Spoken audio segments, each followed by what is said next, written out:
Hey YouTube, welcome back to Tinker with Tools. Today we are going to be doing our 6-month review of the Milwaukee PACKOUT 10-inch structured tote. So let's go ahead and get right into that on Tinker with Tools.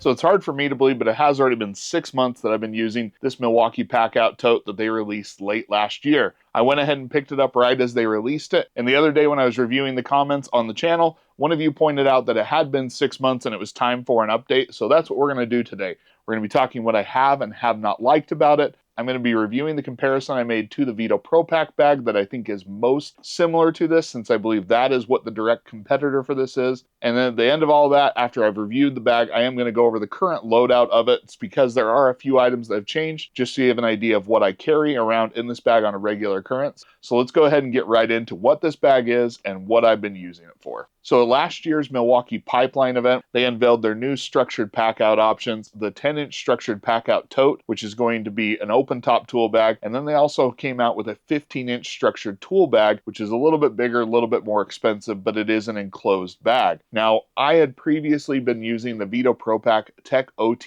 MC, which is an open top tool bag of roughly the same dimensions. And so I went ahead and decided to go and check this out and see if Milwaukee's step up in price made sense from a durability standpoint. Now, on the surface, Milwaukee does have a couple of things, in my opinion, that top the Vito just on paper. There are going to be 35 pockets in this to the Vito's 28. Additionally, they do have a larger weight capacity on this bag. This one is rated for 50 pounds. The Vito is rated for 30 pounds. The bag has all metal hardware, durable materials are used in the construction of it, and after using it for 6 months, I can say that it is holding up incredibly well, and really there's not a whole lot of complaints I have about the bag. Now, yes, this was a step up in price for Milwaukee, going from their previous kind of $100 bag option going all the way up to the $219 that they charge for this bag. I don't feel that the comparison point for this bag is necessarily those lower priced Milwaukee bags, but instead it is going up against something that is oriented towards the professional user. Now, this is more expensive than that Tech OTMC that I had been using. That was $209. One thing that I think you could factor in, though, is if you were to outfit the Tech OTMC to be PACKOUT compatible using a variety of different attachment methods that are out there on the market, the $10 price difference I think kind of makes sense. For me, the need to have PACKOUT on this bag is not necessarily the thing that I wanted to try, but more so I wanted to see if the quality of the tool bag was going to be something similar to what I was getting from other professional bags. And in the last 6 months, I can answer confidently that that is a resounding yes. This is a professional quality bag. Now, over the course of 6 months, what are some of the features that have stood out to be my favorite and the ones that I like the most? Well, once again, kind of comparing to that Vito, over here on one of the sides, they do have a little bit bigger pouch style pocket that is capable of holding slightly larger items and just offers a little bit more storage and functionality. There's also a zippered pocket over here on the side where I've got my handy little stud finder. And so just having a little bit more versatility in what I can store on the outside of the bag, that is something that has been really nice. The next one is going to be all of the different attachment points that are on the outside. Whether it's the two straps that they feature on this side of the bag, which I've got some tape fed through one of them, or on the other side, they've got the tape holder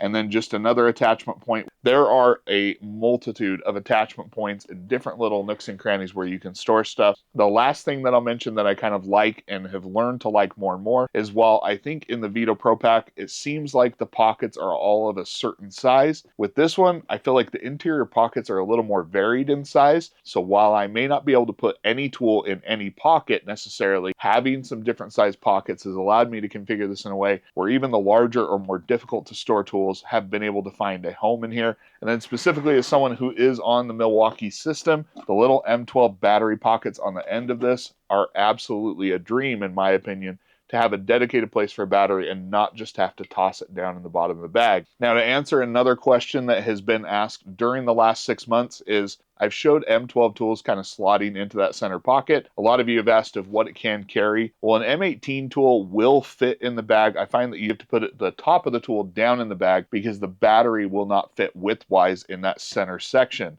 I'm still probably going to carry this predominantly with M12 tools, but knowing that I can do a little bit more is nice. Now, other things that I like about it, this one's going to sound stupid, but I think it's a more attractive bag. Brown and gray and black of Vito has never been my personal preference for a color choice on a bag. If you're someone who likes Milwaukee red, this bag will definitely fit the bill for you there. Now, another item that I forgot to mention that I absolutely do love, I've definitely liked using the shoulder strap with both bags, but being able to split the shoulder strap and store it on top of the tool bag when it's setting down on the ground, this just keeps the shoulder strap from sitting down in something dirty or collecting dust and debris. It's a little design thing that I don't think is going to stand out necessarily the first time you use the bag, but the more you realize, it just really does give you a way to keep it up off the ground. I think that's a really nice little design feature that I wasn't necessarily sold on in the beginning, but I have learned to really use and appreciate it. With questions out of the way, I'm just going to run through the loadout really quick. This is not going to be super in-depth in terms of the tool use and the tool review, but I'm going to show you what it does carry so you can kind of see exactly how much is going to fit into the bag. And everything I can link in the description down below will be linked for you should you want to purchase something. First item is going to be the Milwaukee MT500 lineman pliers. These are the new made in USA lineman pliers, and I think they're fantastic. They've held up really well. They're definitely heavy duty, and they're super refined and nice, easy open. I absolutely love them. They're still going to be probably my go-to in this bag for a long time to come. Next up, the 10-inch Knipex Cobras. They are the gold standard in these pliers for a reason. They're nice and lightweight, but they're still super powerful and have just amazing grip.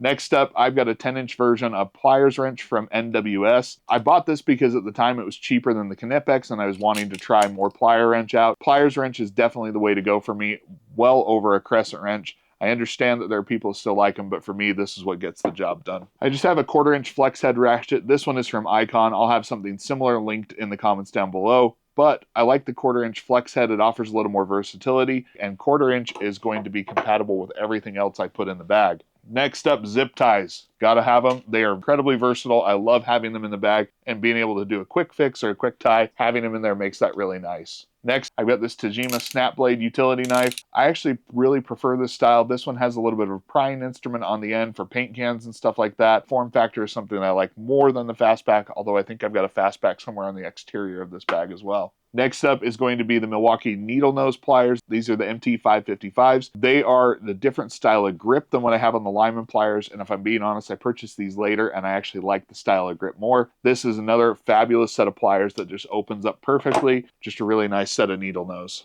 And then the last item on this side is going to be the MT506. This is the 6-inch diagonal cutters. I like them. They are a little bit small. The head shape is a little bit different. So while they cut well, I think eventually those might get swapped out for something else. They're just not as smooth and refined as the other ones in the bag. They're just not my personal preference. On the other side of the bag, I've got a rail of sockets in here right now from Makita. They're compatible with the impact driver that I'm going to have. They're compatible with the ratchet. Just having a set of sockets is really nice and gets the job done. From Crescent Whisk, this is going to be the little 7-inch titanium utility shears. They're spring loaded. They cut through a million different things. There's a locking thing to keep them nice and closed. Very versatile. Highly recommend them for any tool bag. I always keep a straight and a Phillips head screwdriver in here. This is just a couple of more compact ones from Milwaukee. Overall, really love these screwdrivers. Decent, robust build quality, good grip on the head. Absolutely no complaints after 6 months of use on those either.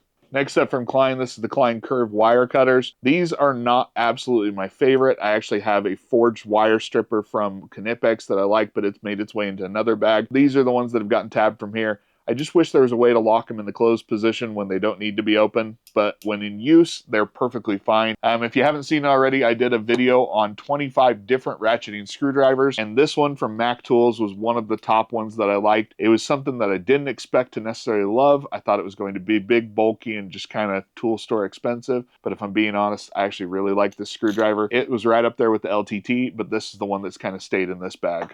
I've got a painter tool from Goldblatt. The painter tool works fine. I hate kind of storing this in the bag, and so I think I'm going to look for the folded options. I know the folded ones aren't as robust and that they're not as good for prying, but for my use, I think it'll work just fine, and not having this thing kind of always out and digging into everything in the bag, I think will be something I prefer. So this is actually a tool that I will be replacing for this application, but if you aren't necessarily carrying it in tool bag, I think this one is great. It has worked just fine. It's just not the one that I'm going to use long term.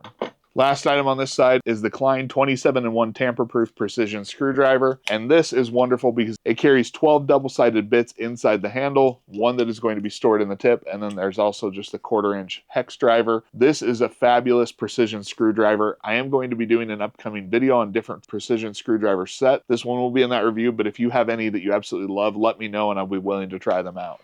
In the middle of the bag, I've got the Stabila 12-inch level. I wish this would carry easier in some of my smaller bags as well, because I really do love this level. But for now, this one is going to reside in this bag because the open top has a place to go. I keep an electric screwdriver in here in most of my bags. This one has right now got the 8-volt gyroscopic from DeWalt. This is an unnecessary tool by every stretch of the imagination. Everything that I can do with it, I could do with the fixed screwdriver. But for repetitive tasks, I really do like this. And this is one that when you first try it, it seems a little weird, but the more I use it, the more I love it. So while I don't necessarily love the price tag on it or the fact that it's got yet another different style of charger, I really do like this screwdriver. And so for that reason, it keeps finding its way into this bag. The Surge is currently in another bag, so in this one right now, I've just got the Gen 3 M12 Fuel impact driver. Nothing wrong with this impact driver, and it's just, this is now the bag that I grab when I'm doing something a little bit bigger, a little bit more heavy duty, and so because of that, I went with something that wasn't necessarily as quiet. I'll oftentimes also carry maybe an installation drill driver in here, and so those fit perfectly well as well. On this end of the bag, I do keep a spare 2 amp hour Milwaukee battery. You can go ahead and fit any of the smaller ones really easy. The bigger batteries like the 4, 5, and 6 amp hours are not going to fit in these pockets as well just because of the base, but any of the smaller ones are going to fit just fine. I've got a 25-foot Milwaukee tape, really basic, but works well, clips on great. Any tape measure will go on there just fine. And this other one, I've got a Milwaukee Fastback. This is just a really simple one, but it's nice and compact. Do I need 2 utility knives in there? No, but this is just an example of when you use the bag, certain tools just make their way into it and you don't realize that they're into it. Next up is going to be this from Railer. I've had other different bit holders on this thing in the past. It does give me a couple of common bits that are stored there. These are a lot cheaper than those other vessel ones that I have. So while I do love the vessel ones and they are going to be continued in use in my bag, this is a less expensive option that you can pick up. Down on this end of the bag, I do just have a roll of painter's tape on one side. Over here, I've got electrical tape, the 1-inch roll of Gorilla Tape. Those 2 items are going to be on just about every bag that I do. I love the really thin rolls of Gorilla Tape because they are just a little bit more compact for an option like this, but they still give you the functionality of duct tape, basically. Got a Pika Dry. Absolutely love any of these style of carpenter pencils. They're perfect. Milwaukee Inksol. This is just one of the little magnetic rover lights. This is something that I really like because it is just more of a floodlight. This one actually just runs on AA batteries, I believe, so it's not rechargeable in that sense. That's something that I'll probably upgrade to something more rechargeable. 4.5-inch Milwaukee Carpenter Square. The 4.5 version of these are just super nice and compact. And then I've got a Milwaukee pen light. Not necessarily the best pen light in the world, but it does work. Might switch to something that's going to be more compact or carry both of those in one, but for now, that's what I've got in here. Last, I forgot this. This was in the bottom of the tool bag. This is just the bit set that I'm currently using in this one, and really, it's just a nice, compact way to carry a full selection of bits. This one has 30 different bits and a bit holder for the impact driver. They're high quality. The price on this one is decent. All right, so there you have the loadout of this bag. I really do love this bag. I can't stress that enough, that this is going to continue to be the bag that I pull out when I need to carry a little bit more. If you have any questions about any of the tools you've seen here or specifically about the bag and its use, go ahead and let me know in the comments down below. If you like this video, hit that like button. If you haven't already, please consider subscribing. And when you do, don't forget to turn on notifications so you get notified anytime I put out a new video. As always, thank you for the continued support. And until next time, I'll catch you on Tinker with Tools.